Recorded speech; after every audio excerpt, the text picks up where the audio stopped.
A truly great death scene can serve as the cherry on top of an already great movie, leaving audiences satisfied or suitably distraught at a character meeting their maker. As is the terrifying nature of life, death can come at any time and for any reason, but sometimes movie characters get a last-minute inkling that they are totally and utterly screwed, and in these instances the filmmakers decided to let the audience know it. So let's get into it. I'm Amy from What Culture, and here are 10 more greatest I'm dead and I know it moments in movie history. 10. Green Goblin's moment of clarity. Spider-Man. Sam Raimi's Spider-Man trilogy was nothing if not thoroughly aware of its own silliness, and perhaps never more so than during the climactic battle between Spidey and Norman Osborn's supervillain alter ego, the Green Goblin. At what appears to be the conclusion of the fight, a defeated Osborn feigns contrition, begging Peter Parker's forgiveness for his rampage of terror, all whilst secretly teeing up his bladed glider to impale Peter from behind. However, when Norman sends the glider hurtling towards Peter, the hero uses his spider sense to leap over the glider, causing it to fly directly into Norman himself, fatally impaling him. So yeah, that was an utter own goal. Hilariously, Raimi does opt to slightly break the fourth wall before Norman is hit, stripping away all background sound effects and focusing simply on Norman as he realizes he's about to die. The only word he can manage to utter is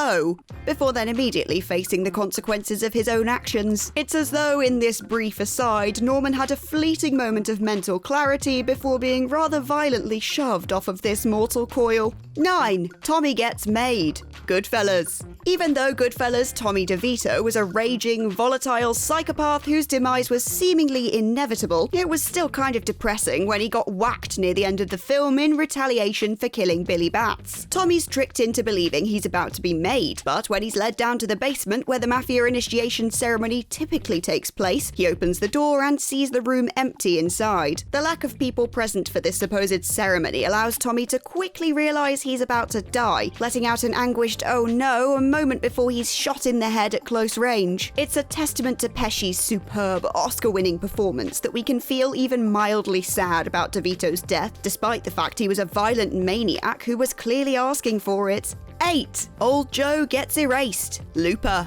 Looper is an especially interesting example because the death in question is technically a suicide, albeit as a result of someone being killed by a younger version of themselves. Or to be precise about it, it's a case of someone being erased from existence entirely when their younger self commits suicide. At the end of the film, young Joe desperately tries to stop his older self from committing the murder that will eventually lead to the creation of an all-powerful telekinetic crime boss. Young Joe realizes the only way to stop old Joe from doing it is to wipe himself out, and so young Joe turns his gun around and fatally blasts himself in the chest. When old Joe realizes this, he has a few precious seconds to realize the horrifying, existence-nullifying implications of his younger self's act. The fear grips his face, and after a beat, he quite literally blinks out of existence, as though he'd never even walked the earth. It's a pretty awful way to go, especially when your last seconds are filled with the fear of the knowledge that in just one moment, you will have never existed. 7. You always were an asshole, Gorman. Aliens. James Cameron's Aliens is one of the most intense movies of all time, filled with nerve-shredding action and, inevitably, a ton of death. None hit harder though than the dual demise of Lieutenant Gorman and Private Vasquez. Though Gorman catches a ton of justified flack for freezing up during the xenomorph assault, he at least gets some mild redemption at the 11th hour, when he and Vasquez end up trapped in a ventilation tunnel with a fleet of xenomorph drones about to swarm them. Knowing their geese are thoroughly cooked, Gorman pulls out a grenade and, in a weirdly touching moment, the pair embrace as they grip the soon-to-detonate grenade together. Gorman may be an asshole, but at least he got a relatively heroic death, with the two of them making the choice to finally give up the ghost and save others in the process. 6. Lord Beckett's slow-motion death march. Pirates of the Caribbean at World's End. There's nothing quite like watching a man go down with his ship, especially when it's a man we don't particularly like and we're also fairly sure there's no way he could survive the wreckage. Beckett is left paralysed with shock and fear when his ship, the Endeavour, is double-teamed by both the Black Pearl and the Flying Dutchman. As Endeavour is railed from both sides by cannonballs and Beckett's men begin to abandon ship, Beckett calmly walks through the vessel as the wooden debris explodes explodes around him. His facial expression changes to one of terrified recognition mere moments before the remnants of the Endeavour are engulfed by a gigantic explosion, catapulting him into the ocean and killing him instantly. When your best laid plans backfire and you're all out of contingencies, there's nothing left to do but simply accept your fate, I guess.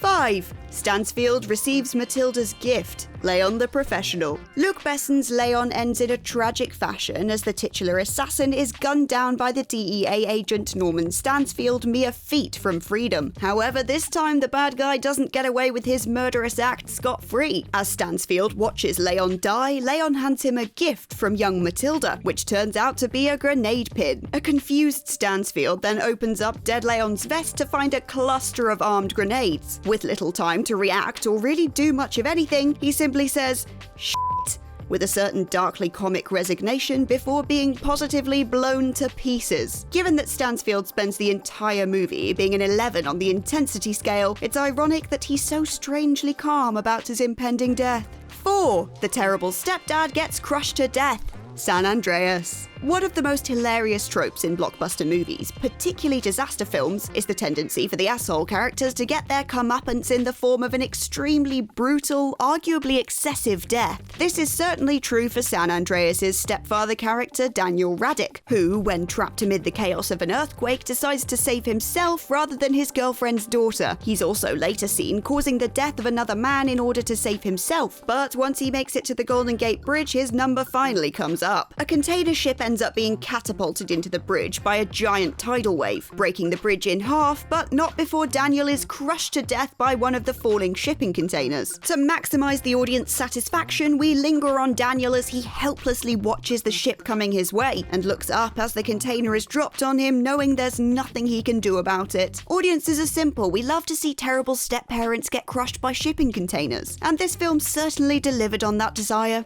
3. Roy Batty's Time to Die, Blade Runner. Now, you would be right to mention that Blade Runner's Roy Batty is a replicant, and therefore he's not technically alive in the strict human sense of the word. However, given that one of the film's key themes is the idea of a synthetic human evoking more humanity than an actual flesh and blood person, it's fitting that his demise is one of the most memorable and affecting in cinema history. The replicants know from the jump that their built-in 4-year lifespan is coming to an end, though this comes home to roost in a highly poignant fashion at the film's conclusion. After Batty rescues Deckard from falling to his death, he delivers the death soliloquy to end all death soliloquies, lamenting the ephemeral nature of existence, whether human or replicant, and realizing it's now time to die. A short description struggles to do it justice because it's such a fantastic speech. Really, genuinely beautiful. 2. Hans Gruber takes a fall, Die Hard. Villain death scenes don't get much better than Hans Gruber in the original Die Hard. After proving himself such an intelligent and resourceful antagonist, Gruber meets a violent end as he clings desperately to Holly's watch whilst hanging out the side of Nakatomi Plaza. After a struggle, John McClane manages to unclasp the watch from her wrist, allowing the laws of gravity to do the rest. Gruber's death is iconic for lots of reasons, but one above the rest, that being the superb decision to shoot the scene in slow motion, thus allowing audiences to linger on Gruber's realization that he's about to fall several hundred feet to the unforgiving concrete below. It's a death scene made even better by the fact that Rickman's terrified expression was sort of real. They were shooting the scene against a blue screen backdrop, and Rickman was told he'd be dropped onto an airbag on the count of 3. But the director decided to have him dropped on the count of 1 instead, thus ensuring the authenticity of that very real, scared, surprised face. Dick move? Yes. Clever move? Even more so.